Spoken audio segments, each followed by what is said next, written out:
For transparency, by the way, I forgot to mention, I did alter my 4 to Doomsday score during that. Oh. It went down by 1 point because I remembered quite how bad it was when we were going through it.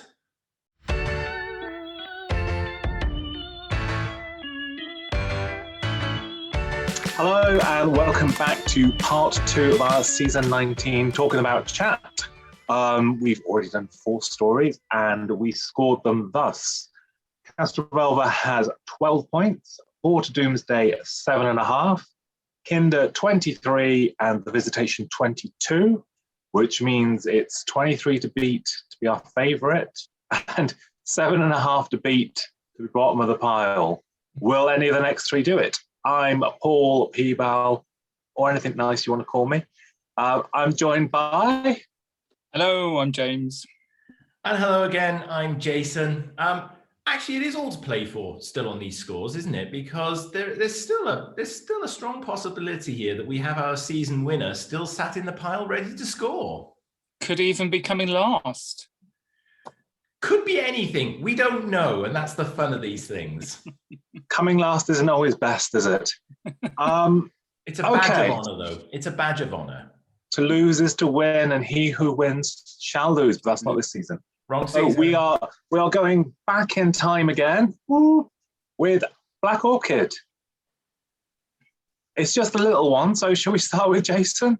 What ho, well, this is a jolly little old two-parter then, isn't it? I love this little story, I really do. We're off to Cranley Holt in 1925 for actually the first true historical story since the Highlanders. So some might think The Visitation was a historical, but it wasn't because it had technology in it. So we're back with Black Orchid, and do you know what? I think this is a lovely change of pace in this story after the sort of previous one. I think, again, it's a very simple little Doctor Who. It starts with almost a little bit of a Agatha Christie whodunit with the unknown killer loose in the hall. And, I just think that it's a snappy little two-parter that works really well. Lots of nice guest pieces in this, a reasonably strong story. Yeah, I'm a big fan of Black Orchid. How about you, James? Are you a Black Orchid stanner? Do you know what? I also like it. I have to say, it's one of those stories where I quite happily watch it. It's not, because it's 2 episodes, it's not necessarily one that I would go, or I really want to sort of get into it. But it is one of those ones when it comes up, I'm really happy to watch it because it is quite a nice little story. I love the fact that, like you say, it's a bit Agatha Christie. There's the case of mistaken identity. You've got, there's the plot line around the murder, and then the costume ball, which is also really good. And I think there's some really, really nice moments in this. There's lovely photos of this, where they're all in the costume by the TARDIS, and it just looks like it was great fun to do. You've got the Doctor playing cricket. We were talking earlier on about how he, used the cricket ball to save himself when he was floating around in space. But this is the first time, he is the cricket Doctor, and he actually gets to play cricket, which is quite nice. It's just a leisurely stroll, is how I would describe it. It's a leisurely stroll through a story. It's not too taxing. It's not too complicated, which is why Jason likes it. And it's all right. I can't believe you said that. You said that yourself earlier on. You said, complex stories. I just like a nice, straightforward story. Jason wanted something straight. Peter is on record as saying he hates the costume, and he hates the Harlequin thing. Mm. Yeah. So Peter's not a Harlequin fan, I believe. It's nice actually, because I think Sarah gets a chance to shine. Yeah. I wouldn't say there's a million miles between Mr. and Anne, but it's nice, and you can sort of see that she'd have fit quite nicely into a Downton or something like that. And yeah, it's nice. Obviously, very handy that she's got a mole that can, they don't have moles on track, and so she can just, it's all the time. Yeah, it is fun. There is a sort of relief about it being fun, and I don't think you get the sort of aggravation between the TARDIS team so much in this one. Tegan and Nis are obviously they're all excited about bonding over the dancing and stuff. Adric's excited to be eating, and it's just he's stuffing his face in every scene. I mean, the other top exciting fact is that you get to see Severn Valley Railway, which is my home on the rail line on my homestead, which is stock footage. So the actual train, you'll be unsurprised to hear, isn't going into the Holt, Cranley station. That's actually footage from Severn Valley Railway from a show called God's Wonderful Railway, which was filmed there. Oh. Yeah, that's my steam anorak coming out for you there, guys. The actual station is called Quainton, and my first ever Doctor Who event that I went to was at Quainton. They used to do Doctor Who days there. Thank goodness I didn't get hooked on Doctor Who events. That would have led down a murky road, wouldn't it? It's interesting because I've not ever sort of engaged with the novel. I read the novelization when I was about 14 or 15, so my memory of that's quite hazy, but it's quite interesting because it's a big old jump on what you get on screen. I think it's Terror Study didn't underwrite its novelizations. I mean, some I'm slightly critical head here. I wouldn't say it all necessarily hangs together as cohesively as you'd like. The slight difficulty, I think, in my opinion, of this era is because of the way television was told. Two-parter is the length now of a single story for us in 2021. In 1982, a two-parter was basically a half of a normal story. So there is a kind of element that it does have to get to where it's going, and it's sort of over as soon as it sort of starts. But I get that that's a good way round of not having the six-parter where it's stopping a couple of weeks longer than it needs to. Yeah, it's nice again to have the historical thing and not have an alien behind it. I mean, there's the cheeky sort of nod when he asks if he's the master, doesn't he? And terror twang, as if to say, it's like, we should check the Radio Times for anagrams. It can't be Anthony Amy this week. It's got to be Barbara Murray. It can't be. It's nice. I mean, the restoration on the Blu-ray does make the party look bloody freezing, which I don't think it did on the VHS so much. It's fun. Again, in my head, this is slightly tallied together always with the Visitation because of being the video. It's a twin pack, yeah. The twin pack. So you start one and watch the other, and forever the two are sort of linked. And again, I think in my sort of schematic of things,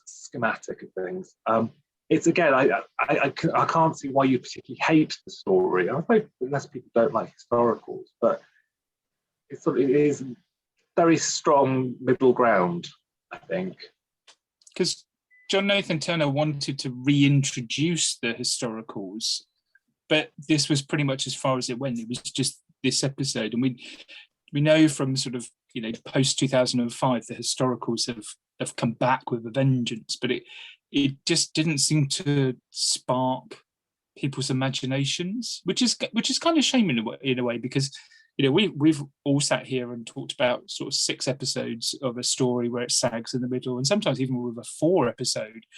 But I think you're right, with a 2 episode, you've got to get to the point quickly, and things happen in this story at a really nice pace. You go from one to the other. You've got these sort of little set scenes, and then you carry on with the plot. And I think that's quite nice, actually. I think it's nice compared to we've had a run of 4 stories, some better than others. This one is actually a really nice, pleasant story, and would fit perfectly in a Saturday afternoon if you were just like, well, I don't have time to watch 6 episodes of something. I'll watch these 2. I don't have 3 hours to watch Genesis of the Daleks. I'll put Black Orchid on. Hashtag justice for Genesis still will reign for me. Hashtag haters gone hate is reigning for me. All I'm saying is hashtag justice for Jason. That's all I'm saying. I said hashtag don't know her. Yeah, no, it's. I don't know whether by accident or by design. I'm going to be kind and say it might be by design. It does feel like the slight breath of goodness before what's about to happen. Yeah. In Earthshock. So I don't know whether it's that kind of respite, get everyone sort of on an even keel, and it's actually this is quite sedate. This is quite safe. The world isn't about to get destroyed, you know. And we've also got again the thing of I mean, we said about people piloting the TARDIS. Like everyone's in the TARDIS. The policemen get a ride, don't they? It's like, hey, everyone in, yeah, TARDIS, have a look. It's lovely. I'm going to rent it out. It is, the TARDIS is really it's really used as it's almost used. I mean, we lost the sonic screwdriver. We didn't actually mention that. We lost the sonic screwdriver actually in the previous story. But the TARDIS is becoming almost like the modern day equivalent of the sonic screwdriver, because it's filling every plot hole it possibly can. It short hops here, it's used as a taxi, anyone can fly it. It seems to have lost its sort of status a little bit. It's now being overused. It's pretty much by this point, this is just like, let me show you the TARDIS. It's kind of just like every episode. How did you get here? Oh, let me show you. I mean, the controls. there's part of me that kind of loves that, especially prevalent in the 60s, that thing of the TARDIS lands somewhere and that's where it is and that's where your adventure is. And then the TARDIS takes off and that's it. Whereas it is a little bit like the Metro at this point. It's kind of, the underground or what. You just kind of like, back up to the house. Yeah, hop in the TARDIS. It's like, oh, right, okay. And, I don't know. You get to hear the TARDIS takeoff noise a bit more, which who doesn't love a TARDIS takeoff? It's a lovely, lovely shot where it appears, it dematerializes at the train station. And, we were reviewing, was it season 12, before, where the TARDIS doesn't appear, it's literally just like in one episode and then appears at the end. So it's nice to see the TARDIS. But yeah, it is a little bit like that. I think with this story, just going back to a point you made just a moment ago, this is where the crew, for me, are much more settled and actually getting on with each other, which is important for the next story, that actually they've kind of learned to, I'm not say love each other, but there's a lovely sort of Tegan and Adric moment in here where actually they seem to be getting on so much better, even though he's just eating everything that's on the table. There seems to be a lot more cohesion within the sort of TARDIS team, which does set it up for the next episode. He's only eating everything on the table so he could avoid dancing, because he was useless at dancing, and he asked for that to not be part of what he was trying to do, I think. I mean, you can sort of see, not to be unkind, but you can see that the Adric character has run its course at this point, because his sort of USP is that he's the Uncle Dodger. Is he a good guy? Is he a bad guy? Is he going to jump? Because I mean, it's from his opening, is he going to jump in with the villains? And he sort of has done that a lot, and that's been done now. And it's like, I don't know. Are there many places left to go? It's a little bit like they sort of suffer slightly with Turlo later, that when you introduce him as the villain, it's like once you've introduced him as the villain, you kind of like, where do you go with this character? John's companions, without being a hater, they all have these sort of strange USP angles with them, which I think doesn't help along the way a lot of these things. Mm-hmm. It's like you said, Nyssa in certain scenes, it feels like she blends backwards, but it's because she hasn't sort of got this overriding sort of I don't know, venom or sort of a strange trait that has to come forward. It's kind of like, oh well, she's just nice, and that doesn't sit somehow. Background doing some science. That's what she does. Do a bit of science, love. Goes back at times. I mean, we'll come on to it in the next story, and she sort of gets a bad run on the next one as well, really. It is just that thing, I think, if you've got so many characters with so many defined traits, you can't give them all that level of attention. And they have all had their sort of episode or story, I suppose, this season to focus. I mean, Adric's is presumably the next one. Janet had Kinder.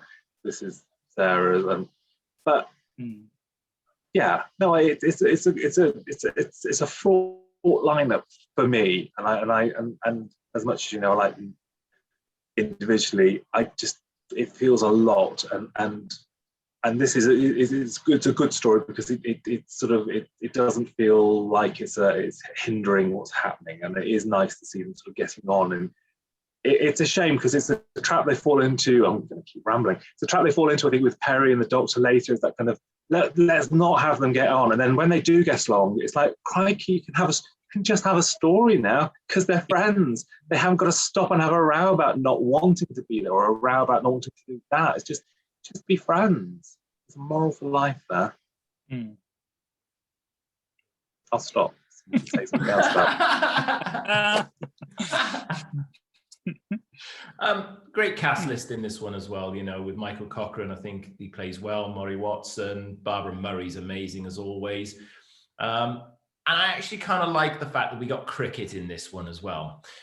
Because for me, I still to the day, the costume choice for Peter for me has always just sat being a slightly odd choice, even now. And what do you guys think about the costume choice? And it was kind of nice to wrap it up in here, but what do you guys think about the costume choice for Peter? James is doing the thinking face. I don't know if he's. I am doing the thinking. You can't see me because I wasn't talking. But I was. I've thrown you. You weren't expecting this question. Well, no, because before, when I was deciding what to wear for today, I almost came with the celery. So I was going to get a massive, but it would have been huge. So I decided to go with the star instead. But it is an interesting choice, and I quite like the costume. I don't, if you consider the costume that comes next, I quite like the costume. It is very British. And this episode is very British. It's very Miss Marple. Sunday afternoon cricket on the on the village green kind of thing. And the costume suits this story probably better than any other story because it's set at a cricket match. I think it's fine. I think you kind of get used to the Doctor's costume being a costume, if you see what I mean. I think Tom with his bohemian look, and previous to that we had frilly opera shirts and things. I think it gets progressive, and I think there's a few questionable choices, but I just think it's part of the Doctor and who he is. As a mini me, I don't think I was that bothered by it all. I just it's just as a grown up now, I don't like it actually. I don't like this notion that the Doctor, Adric, they're all very much in a sort of costume, a kind of panto style of this is their costume, this is a costume that they wear as a costume.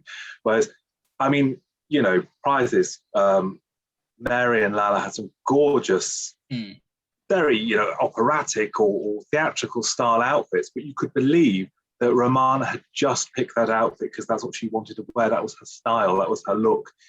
Even with the Doctors, I think all the Doctors sort of going through, they have a style to them, and I think John's frills and stuff, and the velvet, the different velvets, it's a style, not a costume. And I think Tom has a style, and then it's the sort of edges. It's not quite there with season 18. I'd say it's still, you could still just about say that was his styling, that he'd had a burgundy period.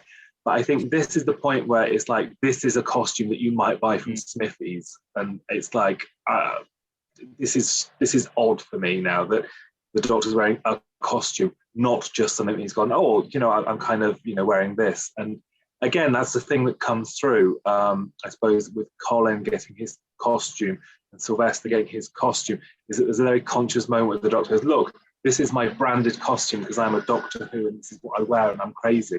It's like, oh, yeah, I can see their reactions to this, and you can't. So it's like I reacted to them. I don't know what I'm looking at. I know something that actually completely agree. I'm on board with that, what you've just said, because that for me is exactly right. I think they weren't costumes before. They were looks. And, you know, yes, okay, the looks were company pretty much all the way through. John had various jackets and shirts and various different combinations. You know, Patrick's trousers changed, but essentially they were a look rather than a costume. And this is coming back to the branding thing that I was talking about, where I think definitely John Nathan Turner had a brand head on him at this point, and he was going to start to look for opportunities to monetize to a degree where he possibly could. And yes, of course, the little Peter Davison sort of Fifth Doctor costume did become a part in a play set. But you know, it's interesting. I mean, decorative vegetables aside, yeah, this is not my favorite costume, strangely. Oh, but I love that line. You know, look at me, I'm saving the world, and I'm wearing a vegetable. I love that. They're mocking him. They're not embracing it.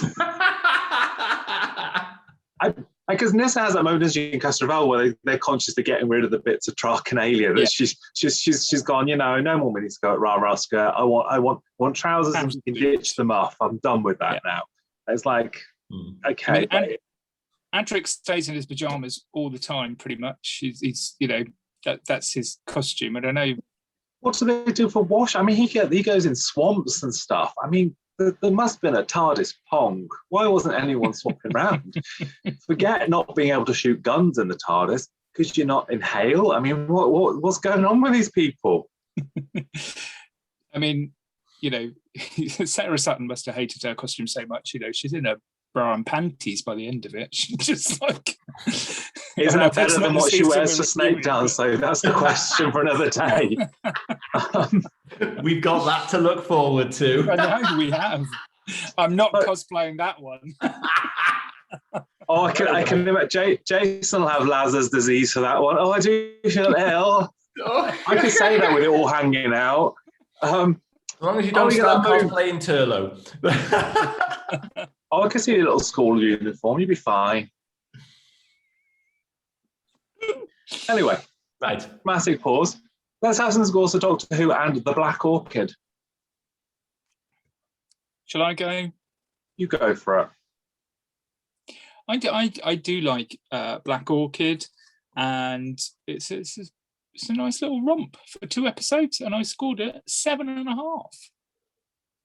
Back on the fractionals. I love. I am back on the fractions. Very good. I like this. I may have a fraction coming up as well, actually. Yeah, as I said at the start, it's a jolly little 2-parter. It's snappy. It's short.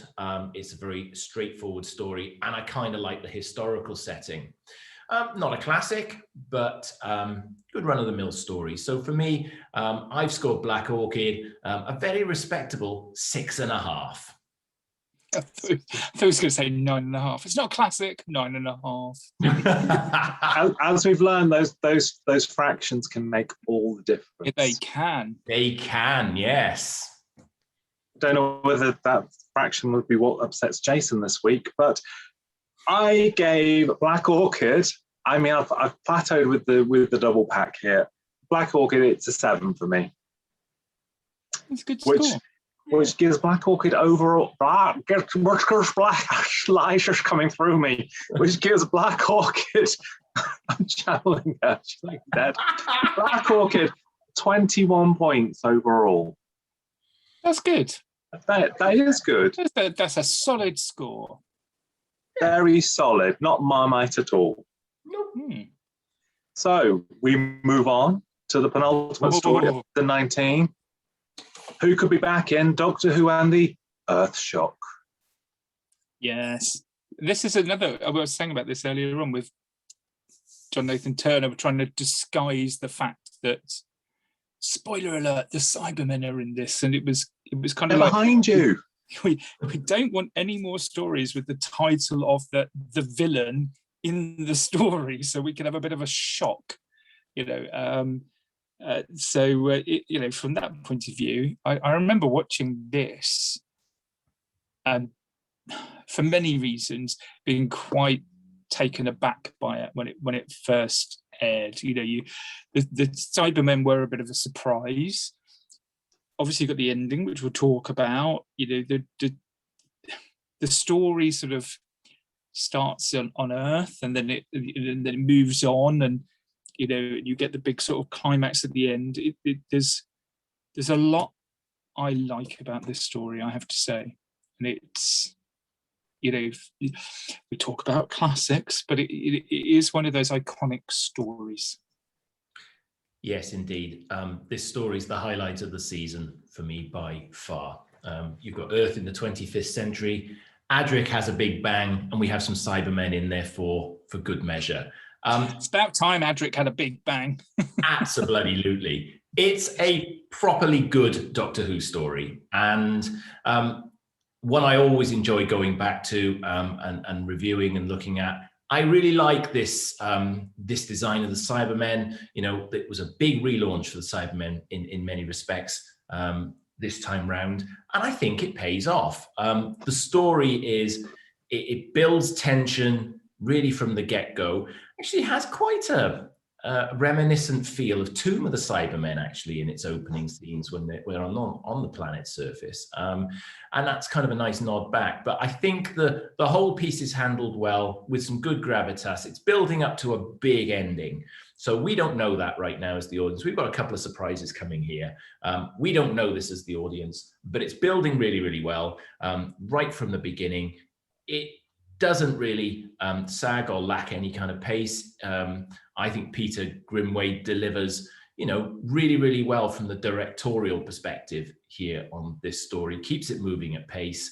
Yeah, I think it's a bloody good story. It's interesting because Earthshock obviously disguises the fact that Cybermen are back. When it gets to Attack of the Cybermen, it's like, come on, guys, who's it going to be? Yeah, it is back to bickering in the TARDIS at the start, though, isn't it? There is that kind of, you know, Adric's being a grumpy old teenager, and the great thing about Adric's bedroom, there's all the props from the other stories, isn't it? It's like, yeah, he's got his own little Doctor Who experience going on in there. Yeah, I suppose. Yeah, I love it. This is the last season of Doctor Who broadcast where P-Bal wasn't alive, so I'm born after this season finishes. There we go. So I was in the world, you know, I was obviously kicking away Mum's bum and all that stuff. But anyway, so I haven't got a sort of association of watching. That makes me feel old now. There's a very good reason for that, Jason Clifford.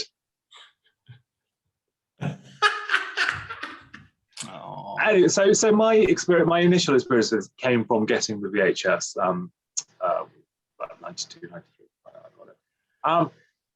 And I think, yeah, it's a great story. It's incredibly dark. I mean, having had the kind of light sort of, you know, kind of house party for the last 2 weeks. We're now in the caves. Yeah.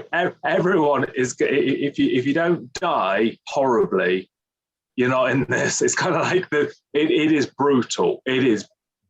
I mean, yeah. I think the defining. I mean, it's Eric. Eric loves the gore, and I mean, having said that, sometimes I don't know. I love Eric's brand of theatrical gore. I love it. It's very dark and. That moment in the first episode when the boot goes on the still sizzling body of Snyder, and it's like it is still sizzling and there's goo. That is nasty. Yeah, I mean there are a few kind of plot points which maybe don't stand up to much chiseling. Do you know my big question? I'll ask you guys that if you can explain this for me in Doctor Who and the Earthshock. When they get to the freighter and Vance and Carson spot someone running and you see a shadow run through, who is it? Is it Ringway? Because if so, why? I don't know. It must be Ringway because it's not a Cyberman running. Run. Yeah, Cybermen don't run. But then when the Doctor sees the bodies, he goes, "Oh, I've seen wounds inflicted this way before." Is there a pterodactyl subplot somewhere? It's one that has always sort of bothered me on it because it's like, well, it's not one of the androids because if it's the androids, you just wipe the crew out with the androids, surely. Yeah. I don't really get it. And I suppose if you get 2 androids to Earth, why couldn't you get 2 Cybermen to Earth to look after the bomb? And There's a few bits like we don't question that because it all looks lovely in the shadows. I think with that, you're right. But with that, because you've got the two androids, it throws you off as to who the real villain is. It's kind of like this is like the sort of first scene of this where those androids are pretty vicious, like you say. They're just with their candy cane lasers, they're just slaughtering everybody that's in this team that are excavating. But it's I think that gives you that mystery for later on when they get to the freighter. It's like who. I can understand as a plot point why you'd have the androids, because it throws you, because you're like, oh crikey, they've not spent a lot on the monster this week. Even I've got that costume. Not for Doctor Who cosplay. Anyway, moving on. You get those androids, but then you sort of think of the Cybermen as their sort of cold logic. What would be lovely is a couple of very sleek black androids. That'd be great for this. But yeah, it is great. I mean, it looks great. And the killing them there is all quite, slightly dubious thing, I suppose, about the Cybermen being covered in plastic bags. I mean, I think there were problems at the time with that being an issue.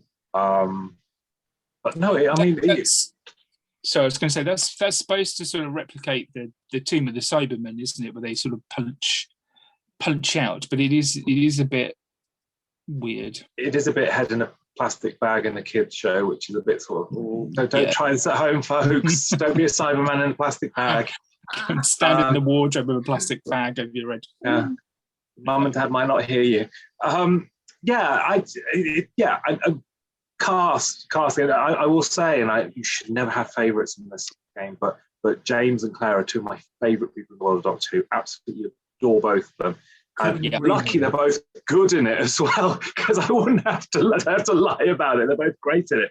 I mean, poor old Professor Kyle gets the rummest do of it. All her mates are killed underground. They think that she's done it, and when then they realise she hasn't done it, she gets killed by a Cyberman in the TARDIS where she's not meant to be killed. It's great. Like, that is an unlucky day for Professor Kyle. She is brilliant. Yeah. She is, and again, the helmets and stuff for the costumes as well. They're really good and something they're not afraid to reuse later on. But I have to talk about Dame Beryl Reid, because I know she's very, you might wave your marmite at this point, Jason, but I love Beryl Reid in this. I just think every scene she's in, she just steals it, She just and it's like, I don't think she even knows what she's doing or which show she's on. She's just like, I've got a few lines to say here. You're gonna get extra bonus for that, and it's just like, you're pointing a gun in the wrong direction, mister. Yeah. I just think she's just fantastic in this, and whether that's by accident or by design, I don't care. I just think that she is brilliant.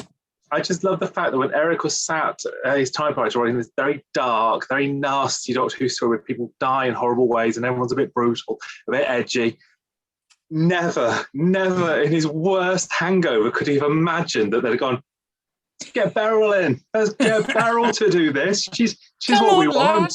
Come on. Oh, God.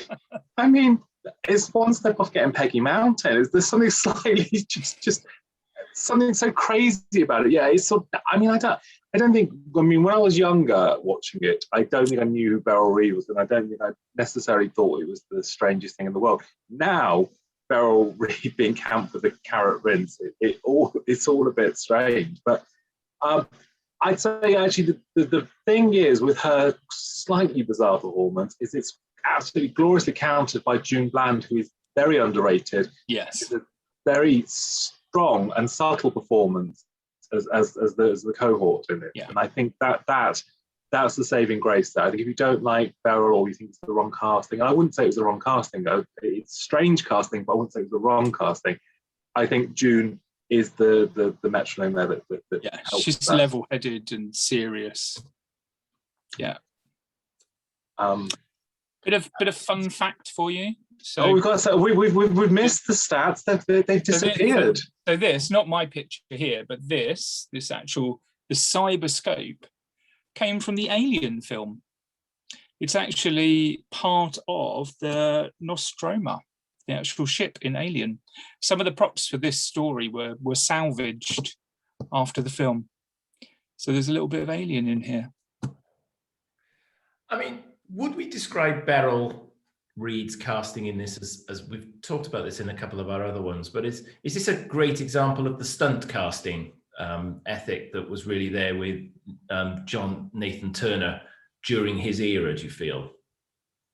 I'm equally, I would say on this, if you look at that, especially if you look at I could be wrong on this, the end credits, I think James Warwick might get the top billing after Peter Davison, because James was a big to do there. Claire was big to do from Angels. So I think actually there's a few, obviously Beryl's, iconic sort of film stuff, but I think that there's multiple sort of, I think, big stars there, which have been throughout the season. I don't think it's like we waited till Earthshock to throw a big star at it. I think there have been big stars in autumn, from Stratford John sort of onwards. There's been names there that have been, designed to get interest. It's that dichotomy of when you get a name in that can get you interest and is suited to the part and does it well, and when it's just the name that will get you interest, but they don't know what they're doing, I think a lot of that comes down to a director saying, "Hi, I appreciate your massive," or whatever. But this is how this is going to roll, and your point should be like this. And if you see the studio footage with Beryl recording, I can see that it probably wasn't quite as easy saying, "Beryl, would you mind awfully misread, just taking it down a notch and thinking dark thoughts when you say these lines." It's not like this in the films, I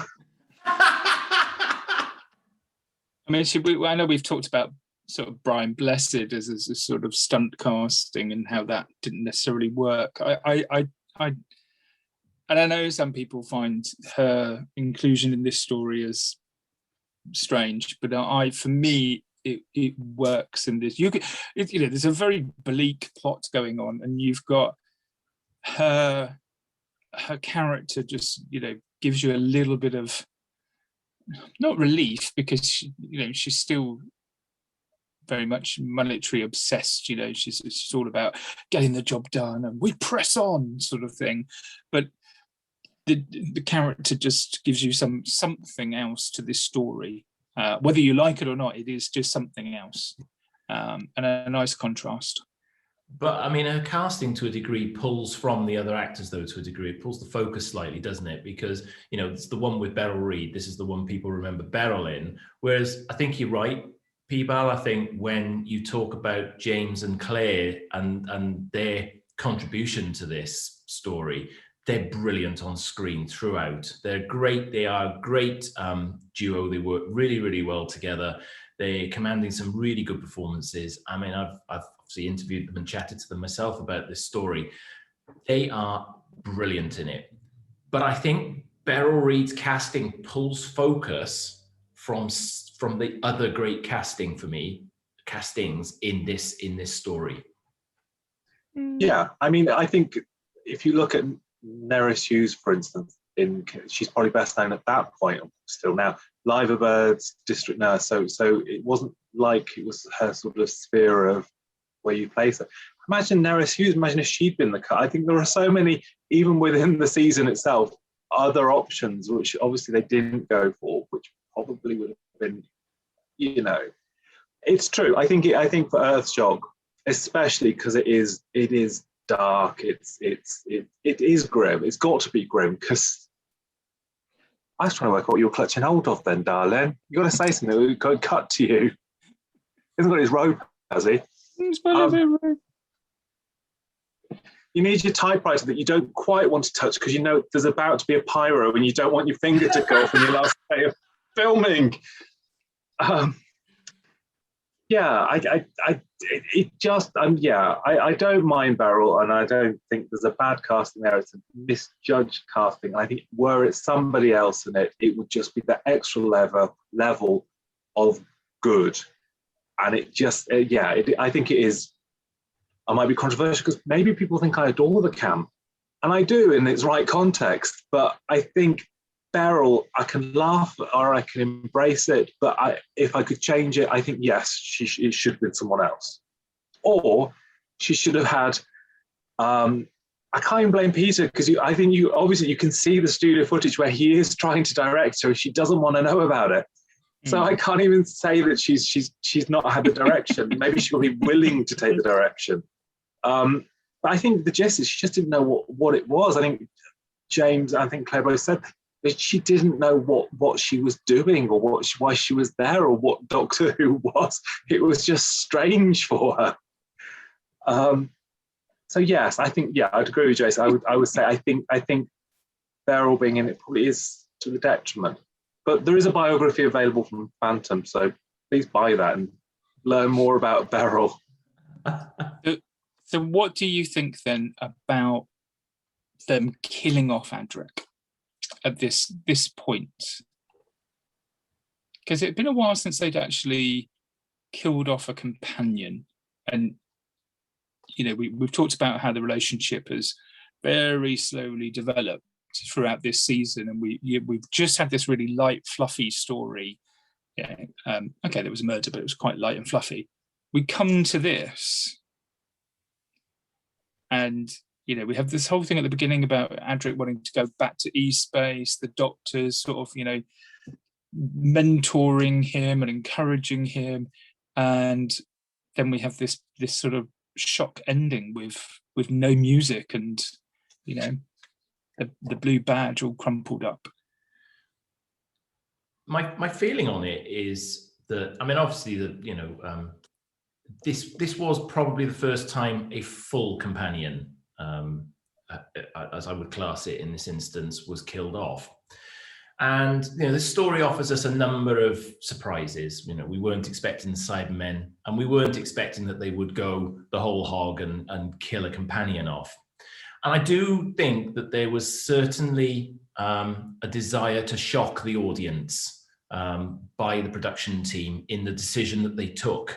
If I look back, the character of Adric has his fans, but there's also, there's a group of people who, yes, actually, P-Bal's waving the Marmite round, so it is a little bit right. Marmite. The character of Adric is, to a degree, a Marmite character, and you either like the character or you don't.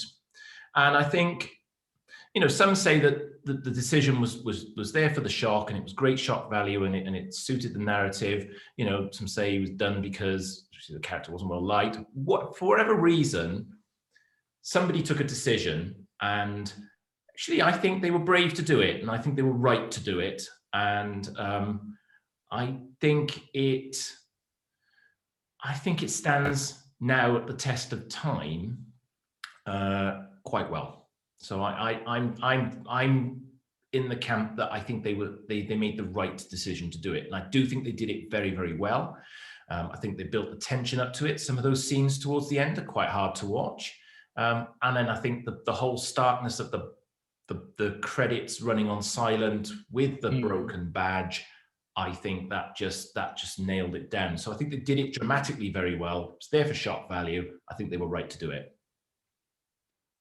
What do you think, Jack? I'm just going to hold on my thoughts on just because, and it's not a slight, but I didn't watch it at the so it wasn't like I was invested in Adric as a continuing character. I saw him die on VHS, not like on a run of it. He wasn't like a weekly fixture in my world. So I just wonder what your feelings were in terms of upset. My feelings at the time were kind of. I don't believe that that's just happened. You always expect the Doctor to come up with a clever way of saving the day, and you get to that point where he's on the freighter. Pretty much everybody else has gone. He's unlocked the first code. He's working on the second one, and at the time, I genuinely thought he was going to do it. I thought he was going to either enter the code or the TARDIS would dematerialize and he would be saved.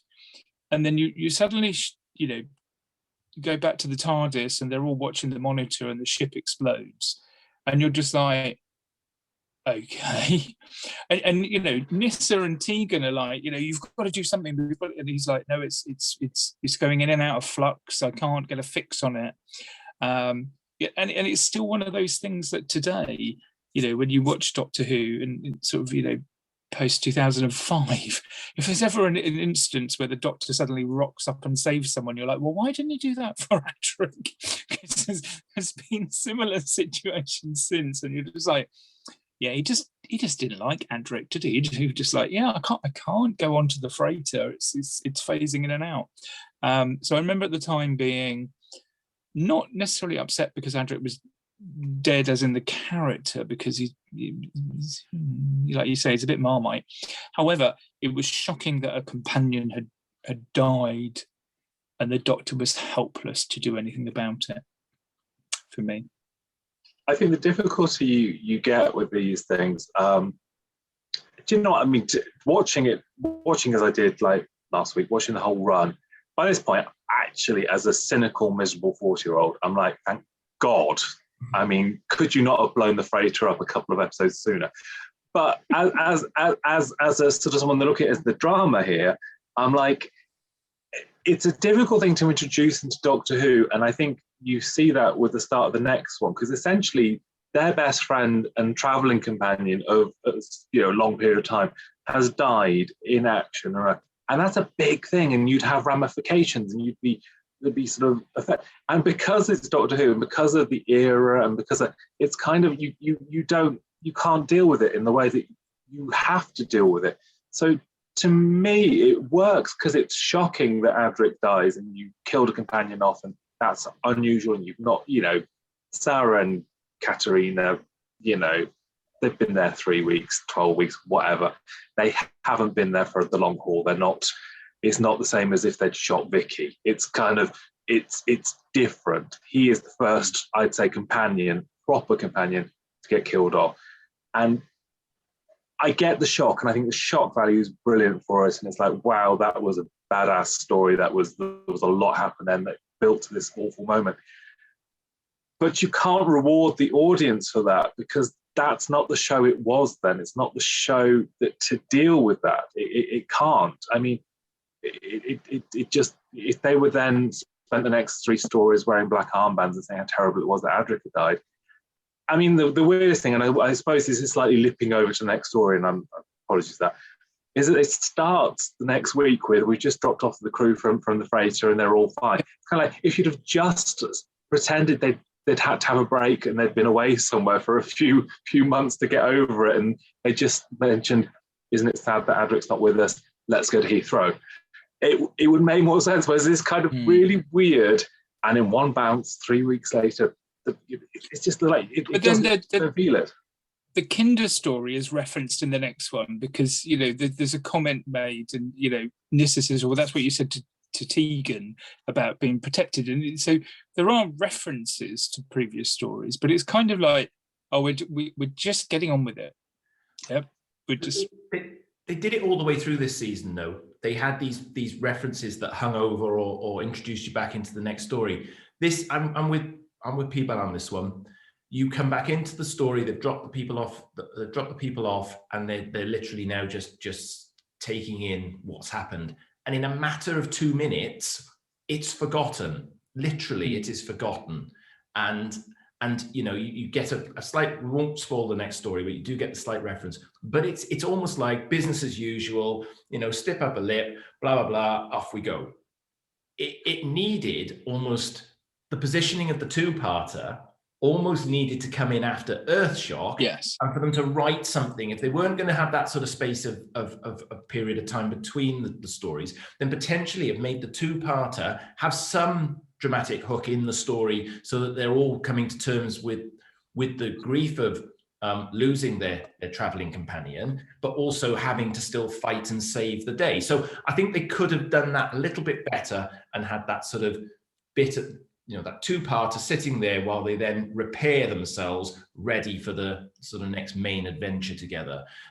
So yeah, I don't think it was handled terribly well. It was done for shock, and we had the shock, but I don't think we had the aftermath, and we should have had it. I mean, we've sort of not discussed them, but the Cybermen, obviously. Where do we feel on the? Banks and Hardy, which sounds like a solicitor. Banks and Hardy, great. But I love both of them, and both are great in this. What do we think of the 80s side? Because this becomes the look now. This is it for the 80s, and the flight suit. I like the 80s Cybermen from here onwards. I mean, we're not quite on the crushing hand excellent yet, but I think there's some nice dialogue between the cyber leader and the doctor, where they're talking about emotions, and he threatens to kill one of the companions because he knows the doctor's weak because he's compassionate. I think that's a really good, because the last time we saw the Cybermen was Revenge of the Cybermen, our favourite story of season 12, which is our favourite story, with the sassy Cyberman who was dissing Sarah Jane. So we've kind of gone back to more sort of more controlled Cybermen, not original Cybermen, but slightly more logical rather than emotional or feeling. And I like that. There's some good scenes where they're trying to laser through the door, and the doctor freezes it, and the Cyberman's stuck in the doorway. Things like that. And they already know that something like that might happen, so they blow up another door. They're quite kind of relentless in this, and despite the fact that there's already, they've already overrun the crew, for some reason the switch goes and they start pumping out more Cybermen, to go around the ship. So I think they're used well here, and I think partly because they're not in it for the first bit, because they're the mastermind. So rather than sort of be trotted out really early, I like the fact that there's a genuine menace back to them. There is a genuine menace, and actually these design of this Cybermen are my second favorite design out of all of the Cybermen. So I think it's on record a number of times I've said the 10th Planet Cybermen for me will always be top of my list. But the design of these is brilliant, and they were reinvented back, and they came in with that menace, and it felt they felt more of a grown-up monster than they did in Revenge of the Cybermen.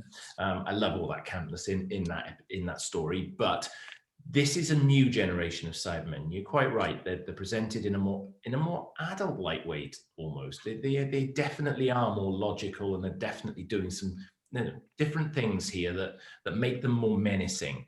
I love the design, and I kind of like the glass mouthpiece where you can actually see that there's a human inside the Cybermen costume, which for me I think was the right design decision, and it kind of gave them almost a bit of a realness for me, rather than just the fully masked Cybermen from the sort of earlier stories.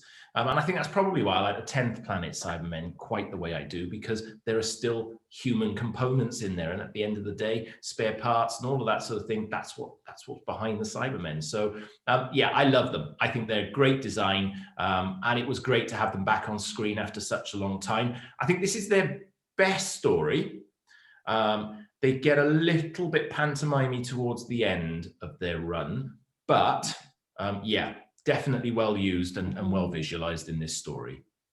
Whoa, was that a little bit of subtle shade on Silver Nemesis there, Jason Clifford? Not at all, and I wouldn't want to have any shade on any story until we get to that season and review it. Having just said that they get worse after this. Richard Gregory, incredible design. I think he really reboots it, because I think I like the sort of disco Cybermen for Revenge. But there is a semblance, I think, that they're just slightly cobbling each time. They're slightly cobbling a little bit extra onto each. They're changing the pipe. This is a total bam. This is a design. This is what we're going with. In the same way, I suppose, like the new series did their bam. This is what Cyberman looks like now for our era. So I think they look great. I suppose I'd say the Cyber Leader has still got his emotional, because he's introduced the excellent now, hasn't he? So excellence is which is not too cold and illogical. It's not a great story for Niska because the Cybermen reminds you, because you get the sassy bit where she just picks up the gun and shoots the Cyberman. She's like, I'm done with you, mate. And she just shoots him. But she is slightly sidelined, isn't she, for most of it. There comes a point where she's sort of just stood in the TARDIS with Professor Kyle going, I'm sure it's all right out there. Adric's got a subplot and Tegan's got a subplot. I'm sure it's all right. And then they come back and then she sends her back out again. She just sort of stops in the TARDIS for a couple of weeks. She might as well have had the bed rest. I mean, it is a bit sad because it does come down to that you can't give everybody something to do in this setup. Obviously, a problem solved by the dinosaurs at the end. But have we got any other thoughts on Earthshock before we head to the scores? I can see James looking for a fact. I can see he's looking for a No, stat. I think I've covered it. Definitely got something I've up his covered- sleeve, He's on the hunt for a stat. I can feel it. No, I've covered that. Oh, Can we carry on talking about Earthshock? Because I know what's coming next. you just dipped into the future and you've got to be prepared for the worst. That's Logopolis. Anyway, are we going to give our scores on Doctor Who and The Sentinel, as it could have been called? Ooh, it could have been. You're quite right. Could have been. I don't know really why, but Doctor Who, or if it's Friends, it'd be the one with Beryl Reid, wouldn't it? It wouldn't even be the one where Adric died. It'd be the one with Beryl Reid, wouldn't it? So, Beryl Reid shock. What are we giving that? Go on, Jason. Oh, do I get the honours on this one? Do I? Yeah. Okay. So, yeah, this is a really, really good story. I've really thought hard about how I want to score this one. And this, for me, was one of the defining classics. It had everything. When I remember watching this when it first went out, and for me, as a young, impressionable 12-year-old at that time, I'll hasten to add, the sight of those little dots. Beg pardon? 12. This was out in the 60s. We're doing Earthshock. We're not doing 10th Planet.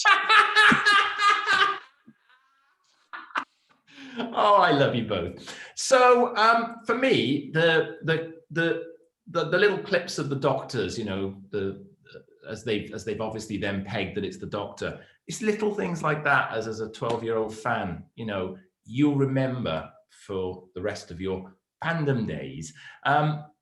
It had everything. It had Cybermen. It had a really, really good plot. It had some fabulous actors. It was in support. The regulars were on top form. We had the shock death of Adric. What more do you want? I am going to. I've ummed and ahed, and I'm not even ready for this because I wasn't even going to do this. But I've ummed and ahed, and in actual fact, I'm going with a 10. Hey, should we fire the glitter cannon? Jason.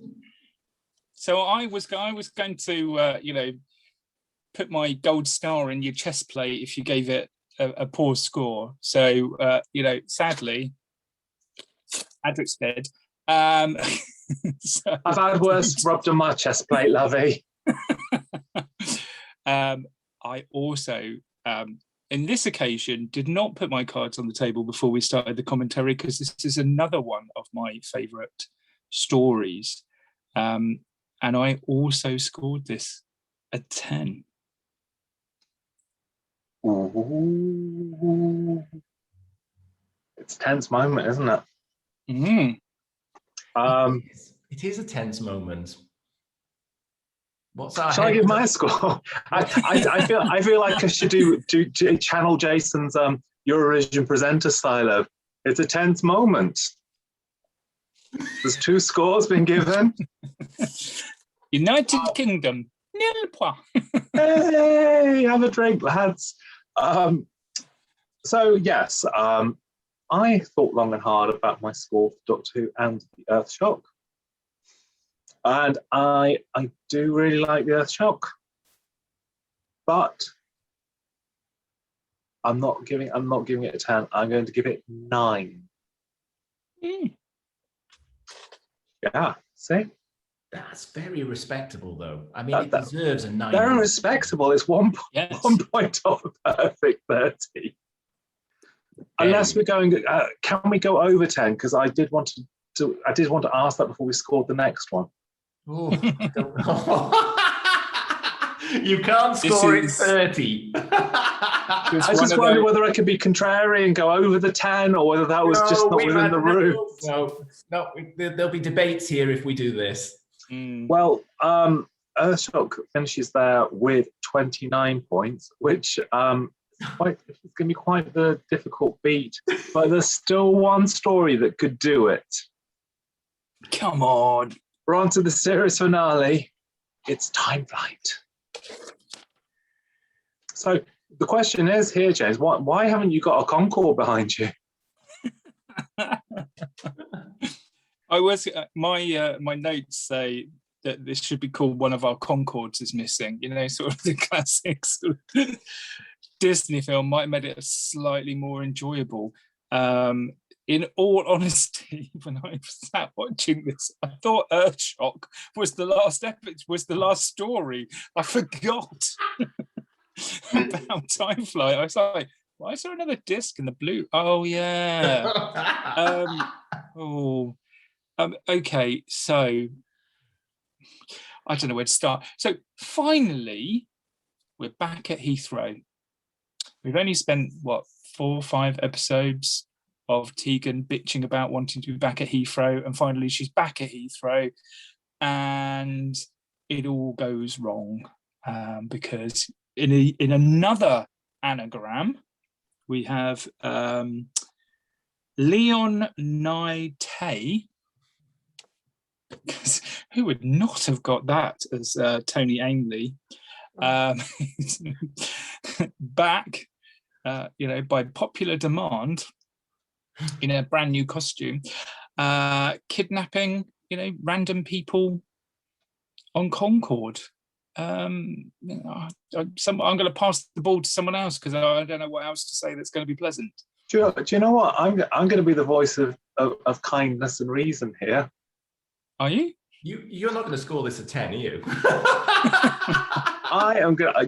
Do you know what? You don't know yet. You do not. I don't know, and that's why I'm worried. Going to score more than Genesis. I think it's interesting because I think there's a lot of retrospective things with it. I sort of think. I mean, we've established it before.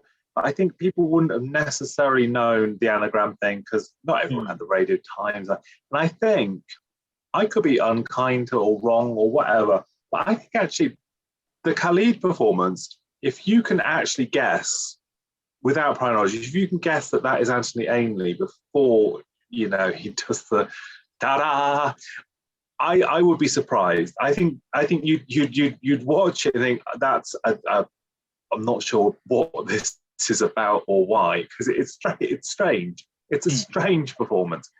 But I don't think you'd know it was Anthony Ainley. And it's strange and it's weird. And I would also say, if you've watched the Behind the Sofa thing, the regulars all go, oh, it's Anthony, look, he's doing a weird performance. But Sophie and Mark, who don't know that it's Anthony and who both work with him, don't twig until the reveal. And they're both like, oh gosh, this is an unusual monster. And I think that's quite a fresh take on it because it is a strange monster.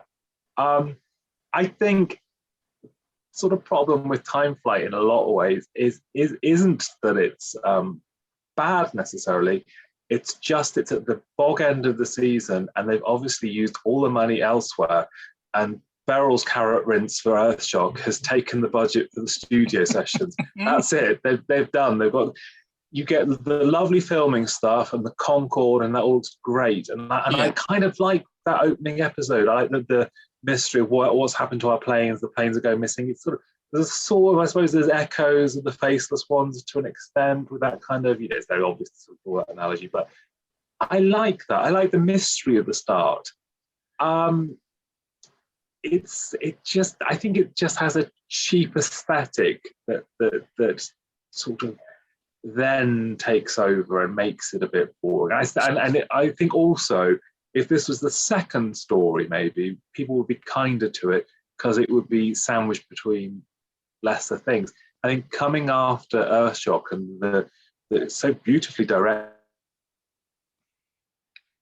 directed and so well lit, and the production standards are so high, and the cast are great. This kind of sort of thing of, we're walking around CSO, sort of prehistoric Earth, and this is just rubbish. And there are some weird performances and some bad performances. I think the standout bad performance, and apologies because the lady is no longer with us, but it is the stewardess. I do not know whether she'd wandered off from another production into this or something. But what I do like, and I'm going to keep extending the question, I love Michael Cashman and the air pilot. They are very bright and very fun, and I think that's quite nice. And that's a very positive sort of pro thing. And also, because Adric's gone, I think you've then got more for Tegan and Nista to do. Not masses more, but I think there's a bit more. You can see a bit more of a positive vibe on the team. I mean, we discussed that they open it by just going, "Oh, Adric's dead. That's sad." Heathrow, and it's kind of like, but I think there is far worse in this season than Time Flight. I think if you could take all the scenes at the airport and do something else with those, I think it would be great. I think as soon as they go, back in time to the prehistoric era, and you've got the sort of bubble effect around people, and it looks so awfully cheap. And I know Davison sort of has said in commentary that they ran out of money, so they were literally just that the scene where they're in the prehistoric thing is literally the car park or something of Heathrow Airport around the baggage back of the airport.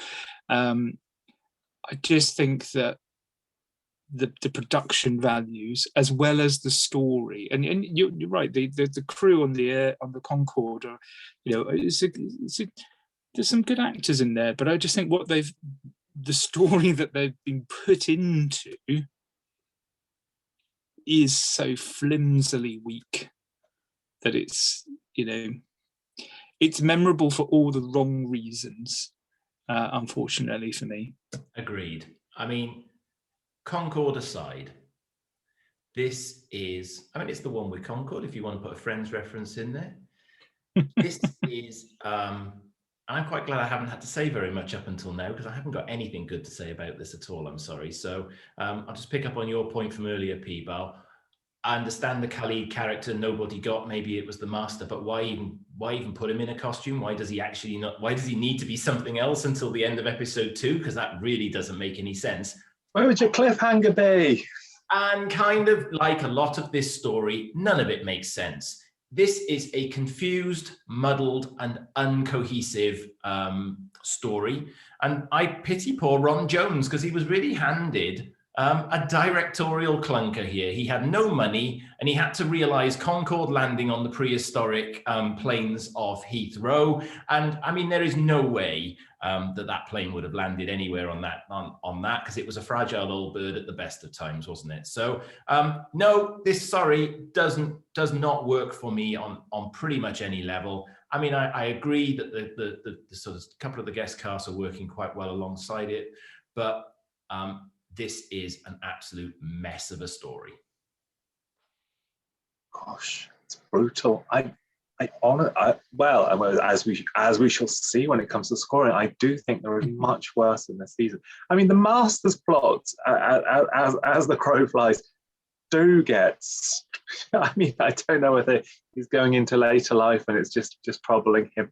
They get a little bit more kind of, sorry, mate. What you scheme? What's your scheme? What do you want to do? I mean, because nobody even sees Khalid and stuff. There is no real. He's just dressing up because he likes dressing up, and there is nothing wrong with that, folks. It's just it's one of those things of I don't know, but I didn't find this story dragged or lost my attention, like, for instance, Castrovalva or Fort of Doomsday did. I felt that I was sort of trying to work out what was happening with a lot of it. And I think I understand the general plot, even if by the end, I think Peter Grimwade has given up and just gone. And then the Master's battered into space. He's batted out, and we all live happily ever after. I think the one thing we'll take from this actually is the Doctor's character, having just disposed of Hadrick the week before. The second Tegan's gone, he's like, get out of here. We're gone. I think he's gone. Yeah, the one's gone. Get rid of the one. I can have some peace now with Nyssa. This is where I'm at. I mean, I mean, at the time, look, I'm asking the elders of the tribe. At the time, was it a thing? Crikey, that's it for Tegan. She's got. At the time, it was kind of like, I just remember this just being such a big disappointment that you'd had Earthshock, you'd had Adric dying, and then sort of Tegan just going, bye. You know, literally just sort of, you know, as an afterthought, being left behind in the airport. This is what she'd been banging on about all series. And then suddenly she was, you know, that was it. She was gone. And I just, it doesn't feel season finale at all to me. It's kind of just like, you know, you had some really poor episodes to begin with. You gradually built up. You had an amazing episode, and then it's kind of like, oh, we've still got 4 weeks to go. What are we going to put together? You know, we've got a budget of 25 pence. Oh well, let's do this. You know, and I still don't understand the story. You know, the Master's trapped in the 130 billion BC, but can somehow summon a Concorde from current day back to help him to unlock some secret power. You're right that the Master's stories become more and more convoluted and weird and bizarre and kind of just, you know, there for the sake of it. I really struggle to say anything nice about this because do you not think that as a season, because I don't think realistically season finales as twere are quite a thing in the era we're at. I suppose it was just the last story of the season rather than the finale. Although, I mean, obviously it's plagued because the year after was meant to be Daleks and then there was industrial action, so it finished early and blah, blah, blah. But, I mean, twofold. I can sort of see if you finished your season with Adric's dead, da-da-da-da, it'd be like, what? That's bleak. Doctor Who's gone gothic. Whereas I suppose if you went into the office and pitched this, you went, it's great. We've got the Master back. We've got Concorde. It's going to be great. There's time travel. We go back to prehistoric Earth. It's going to be incredible. There's a lot to do. We've got a new alien race. And you can sort of see the pitch on it. It's actually it's a strong pitch. Because Concorde, I mean, I mean, now we just like, oh, it's plain. But Concorde, it's a big selling point. It's a big promo. Absolutely get that. I don't quite how to describe it. I just feel it's such an anticlimax. I just feel that it would have been just better to just end there. Yeah, and yes, it is a depressing note to end on, but you would have then been waiting for the next series to see what the reaction would have been to Adric dying and how the characters have evolved from it. Because we just said there was no real sort of conclusion. It was like, on to the next story. And it just so happened that the next story for me was pretty dire. But I'm going to go back to P-Bal's original question some time back in this conversation, I'll agree, but I'm just going to come in with my answer on that one now. So you asked what impact that had on the original broadcast when Tegan was left behind at Heathrow. I don't remember having a reaction to that, strangely. And I don't remember having a reaction to it because I think the big reaction for me at that age was Adric's death. And actually, I don't really remember this story hugely on broadcast. And partly because, don't forget, of course, this season on its original airing had been pushed away from Saturdays and was being pushed out twice a week, midweek. Now that caused a problem in our household because we didn't have a video recorder back in the day at this stage. And sometimes, you know, the adults in the house wanted to watch something that wasn't Doctor Who. So therefore, I possibly didn't watch this story on its original airing. So that could be why I didn't have an impact, or it didn't have an impact on me, but it didn't. And while I'm addressing that, I think the move to pushing Doctor Who to twice a week not on a Saturday was one of the biggest scheduling mistakes that the BBC ever made. And it should never have been allowed, because in fairness, this season lost a lot of traction for the audience at the time. So it got better ratings than the season before, though, didn't it? Because Doctor Who was dying on its Saturday night slot against Buck Rogers. It was dying on its ass. So I suppose it had to do something, and it was the theory, true or not, I suppose, is that it was a precursor to seeing whether EastEnders could have the twice weekly. Because I mean, when Doctor Who did go back to the Saturday slot, again, it didn't sit right, and it didn't do well against A-Team, did it? A-Team sort of took it on and gave it a battering, and Doctor Who, I suppose, in the mindset, it is a Saturday show. You think it's a Saturday, and now it's because it's been on a Sunday, hasn't it? Sundays, yeah. Saturday. I mean, in the modern age, it is that kind of run Doctor Who strictly, blah blah, and it's the same as it was in the 70s Doctor Who Generation game, and it's the family evening. And I get what you're saying is that midweek families are not going to be like, oh, 2 episodes of Doctor Who a week. Well, come on, pick which one you want to watch. You can do part 1 or part 2, but you're not doing both. And that's pretty much what happened in our household, as I recall. Was it up against Corrie at this point? No.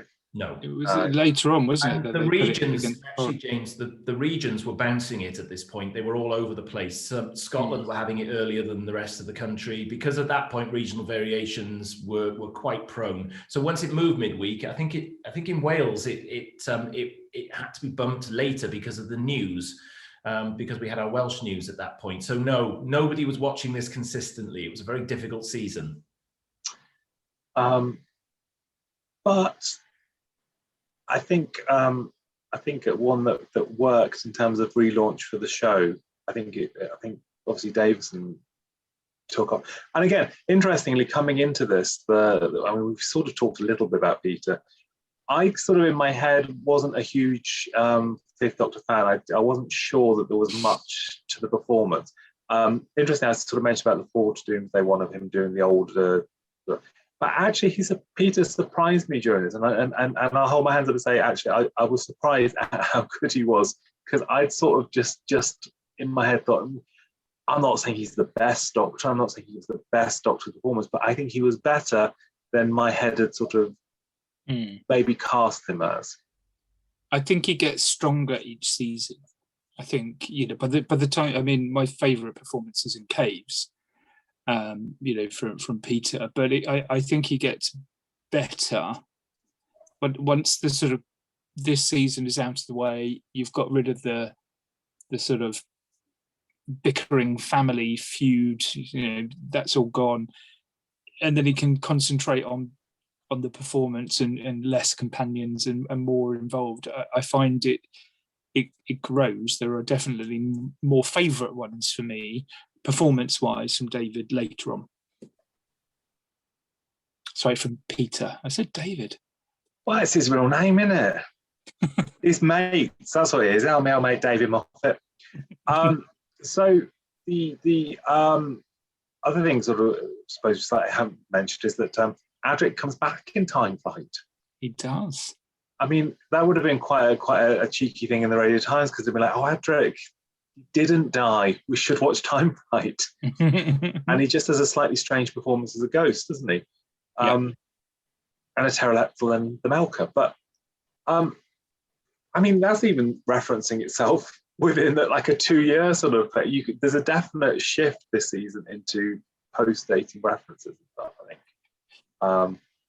Because he's back in Peter's last scene, isn't he, as well, as floating head or something, isn't he? He does.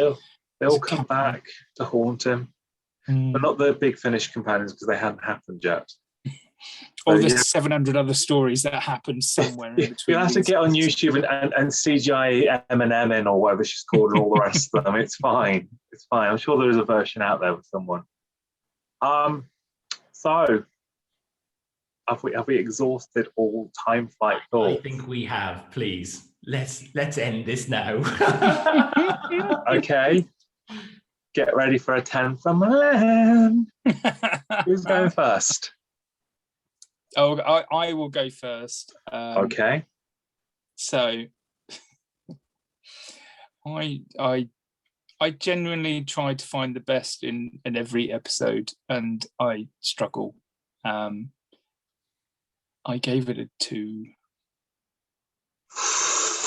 I wouldn't be apologetic about that if I were you, because I think that's generous, if I'm honest. That's a tardy 2. That's a It generous is a tardy 2. That's generous. Okay, Jason. Okay. I have my 10 board here, and it's not because I'm giving this story a 10. At the moment, my hand is sort of doing switch of the eye as to which one of these numbers will be the number I choose. And in fact, I've got to be really honest. This is for me right at the bottom of the pile. So this is the bottom story for me throughout the entire classic history of Doctor Who. So I'm going to lay that one there right now. It's in my bottom 5, and it's probably right down towards the bottom of that. It had Concorde. So it's the one with Concorde. And after that, I've got absolutely no love for this story at all. And I know I should be potentially looking at this in perhaps a slightly different angle, but I'm not going to, because I'm going to be really honest about it. It was a chore to rewatch it this time round. And it's not one I should be popping into the DVD player anytime soon. So the score I'm going to give Time Flight is, I'm afraid, a 1. A special 1. A 1. And I'm only giving it 1 because it had Concorde in it. And you like a big plane? Well, you know me. Only too well. Okay. Do you know what? I actually enjoyed watching this when I watched it back the other day. I was surprised. Don't you shake your head at me, Clifford. Oh, here he goes now. This will score higher than Genesis. I mean, it's never too early. No. I actually know. I enjoyed watching this the other day more because, again, Time Flight. I just love that. There's the pilots. There's lots of fun bits to it, and I think that, to me, when I sort of looked at the run of the scores, and you sort of think, well, if that one's that, then that should be that, and blah blah blah blah blah. Castle of Alva and Force of Doomsday, almost killed me. I mean, they almost put me into a beige coma. Time Flight, whilst it might be bad in places, it's never boring for me. I never actually got bored watching it. I got confused by it. I laughed at it, and I think there was much more going on than Castle of Alva or Fort of Doomsday. Jason, were I to be calculating my scores, I'm sure they would be much more different than this. Are you suggesting that I do calculate my scores? No, Jason. Heaven forfend that should be such a thing. No, not at all. My scores are originated at the start of every broadcast, as you know.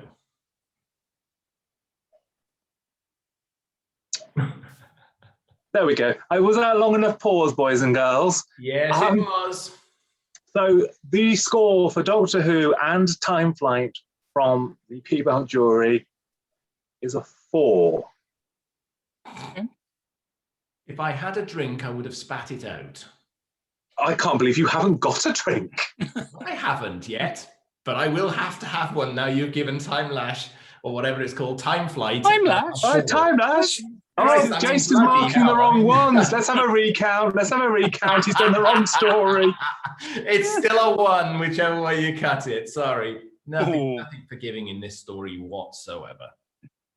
It's a 4 from my heart to Time Flight.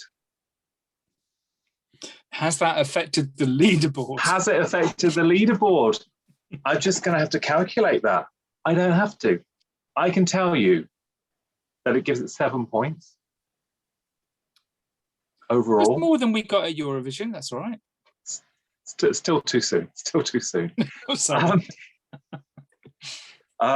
So, the rundown of season 19. Mhm. In 7th position, it is Time Flight with 7 points. Just a half a point ahead in 6th place, it's Four to Doomsday. 5th place, Castrovalva. 4th place, middle of the board, is Black Orchid. I think it is middle of the board. 3rd place on 22 is Kinder. No, 3rd place on 22 is The Visitation. I can't even read. I'm like Amanda Holden. I haven't even had the drink.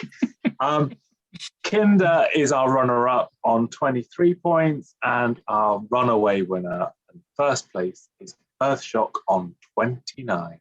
Worthy runaway winner without Yes. question. No contrary scoring to be seen. That's good. I think that's the right order. We do occasionally get it right. Jason's packing up already. He's Ready off to to go. he's off to put his Beryl Reid cosplay on and go. Well, thank you very much for joining in with that. We shall be back with another season, some more views. So thank you, James. Thank you, Jason. Thank you. Thank you. Yes, also been an enjoyable one again. I'm off to have a lovely cup of Marmite, a solid cup of Marmite, and we'll see you soon. So bye-bye, folks. Bye. Like and subscribe. Like and subscribe, and don't forget to put your comments in. See you soon. Say bad things about Jason. Good things about Jason.